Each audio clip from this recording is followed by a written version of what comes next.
opportunity to have Martin involved, right? And we do have to do what I like to call it BPM light, right? So when we don't get the extra, 8 to 10 hours for Martin to do his magic, how do you handle that when you're doing these ClickUp implementations? Yeah, I mean, it's definitely a different approach. It tends to be, I think of it as it's more about efficiency of the process. And most of our work, as consultants, we are often on billable hours arrangements. So every way we use our hours is going to cost, it's part of the package. Typically, the most efficient way for us to do this or do an implementation or something like that is to know the plan or the roadmap of it, the process map beforehand, so we can think about it and think holistically about how to kind of set up that solution.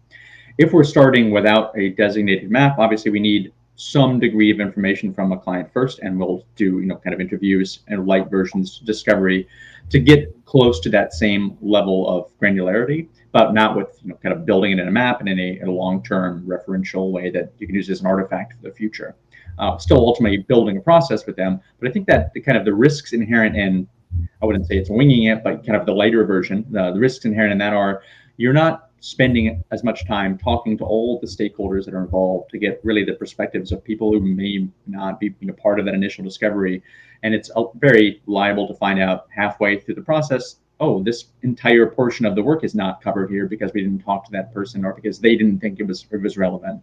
And usually in cases like that, you end up having to backtrack, retool things a little bit. And it's really ultimately a risk of using your hours less efficiently than you could, getting less done with the same amount of time versus designating that time up front, getting all the right people in conversations so that you can make sure, hey, this person said this element, did we cover this in another interview already, or do I need to touch on that? And getting as holistic, comprehensive as you can up front. And then obviously you dig into the weeds a little bit further with the more technical stakeholders or whatnot as you start doing it. But understanding that starting point and that ultimate kind of map of what you're trying to do on both sides, client side for them and for us, makes everything go much smoother.